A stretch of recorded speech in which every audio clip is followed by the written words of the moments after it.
तर ही दृश्य आपण पाहतोय राज ठाकरे, उद्धव ठाकरे, जयवंती ठाकरे यांच्या घरी भाऊबीज साजरी करण्यासाठी गेलेले होते। तिथं हा सोहळा संपवून ते निघालेले आहेत। त्याचीच ही दृश्य आहेत।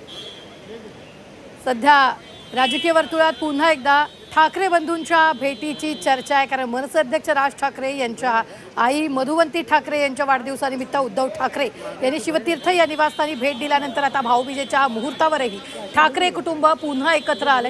राज आणि उद्धव ठाकरे हे राज ठाकरेंच्या भगिनी जयवंती ठाकरे यांच्या घरी भाऊबीजेसाठी गेलेले होते। आदित्य ठाकरे, तेजस ठाकरे, अमित ठाकरे आणि उर्वशी ठाकरे हे सुद्धा त्यांच्या सोबत होते। या संदर्भात ताजे अपडेट देत आहेत आपले प्रतिनिधी ओम देशमुख। ओम, सध्या ठाकरे कुटुंबीय जयवंती ठाकरे यांच्या घरातून निघालेला आहे। खरं तर 2 तासांची ही कौटुंबिक भेट म्हणावी लागेल। राज ठाकरे आणि उद्धव ठाकरे सहकुटुंब आपल्या परिवारासह या ठिकाणी दाखल झाले होते। काही क्षणांपूर्वी, काही सेकंदांपूर्वी राज ठाकरे हे आपल्या कुटुंबासह या ठिकाणाहून निघाले आहेत आणि थोड्याच वेळात अपेक्षा अशी देखील आहे की उद्धव ठाकरे देखील निघतील। त्या पद्धतीचा ताफा देखील खाली लावण्यात आलेला आहे। खरं तर अनेक वर्षांपासून या सगळ्या कौटुंबिक भेटीची प्रतीक्षा होती आणि अखेरीस आज ही सगळी भेट होते। दुसऱ्या बाजूला जर आपण पाहायला गेलं तर राजकीयदृष्ट्या सुद्धा या सगळ्या भेटीगाठींना, या सगळ्या कोलॅबरेशनला फार महत्व आलंय। 2 तास साधारणपणे ठाकरे कुटुंबीय, उद्धव ठाकरे, राज ठाकरे आणि त्यांचे एकंदर सगळे कुटुंबातले सदस्य हे जयवंती ठाकरे ज्या त्यांच्या भगिनी आहेत त्यांच्या निवासस्थानी होते। भाऊबीजेचं निमित्त होतं आणि भाऊबीजेच्या औचित्यावरती हा सगळा आजचा जो काही घटनाक्रम आहे तो आपल्याला पाहायला मिळाला।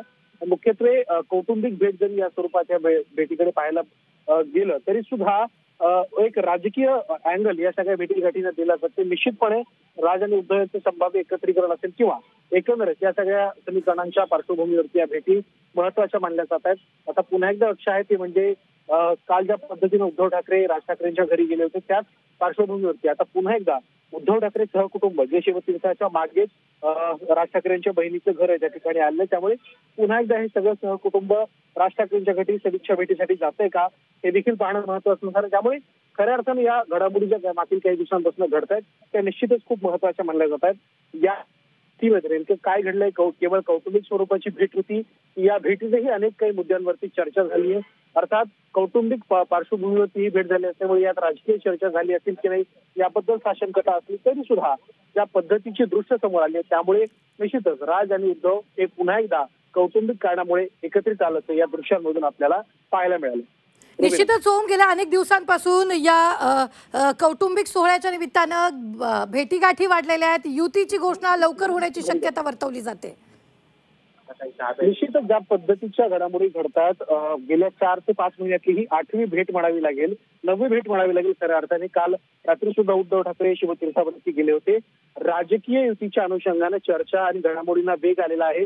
काँग्रेसनं जरी आपली भूमिका स्पष्ट केली असली की आम्ही कुठल्याही पद्धतीत राज ठाकरेंसोबत किंवा उद्धव ठाकरेंसोबत जाणार नाही असं भाई जगताप यांनी जरी म्हटलं असतं आणि काँग्रेस नेत्यांचा जरी तसा होरा असला तरी राज आणि उद्धव यांच्या युती संदर्भात आता जी शक्यता आहे ती अधिकाधिक बळावत चालली आहे। लवकरात लवकर या संदर्भातली अधिकृत घोषणा होईल। खरं तर जो मराठी भाषेच्या संदर्भातला मेळावा झाला त्यावेळेला अपेक्षा होती की अशा प्रकारची घोषणा होईल।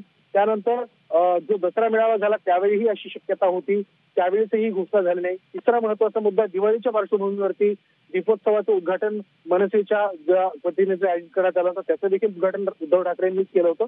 या 3ही कार्यक्रमांच्या वेळेला शक्यता होत्या, परंतु या 3ही वेळेला राजकीय युतीबद्दल घोषणा झालेली नाहीये। त्यामुळे नेमकी ही घोषणा कधी होते, या घोषणेचं टायमिंग नेमकं काय असणार आहे, कारण या टायमिंगवरती आणि या युतीवरती 2 पक्षांचं राजकीय भवितव्य अवलंबून असणार आहे। त्यासोबतच मुंबई महापालिकेची गणितं सुद्धा या भेटीवरती, या युतीवरती अवलंबून असतात। त्यामुळे युतीची घोषणा कधीपर्यंत होते पाहणं महत्वाचं असेल। निश्चित ओम, धन्यवाद ताजे अपडेट देण्यासाठी। आम्ही वेळोवेळी तुमच्याकडून या संदर्भातले ताजे अपडेट घेत राहणार आहोत।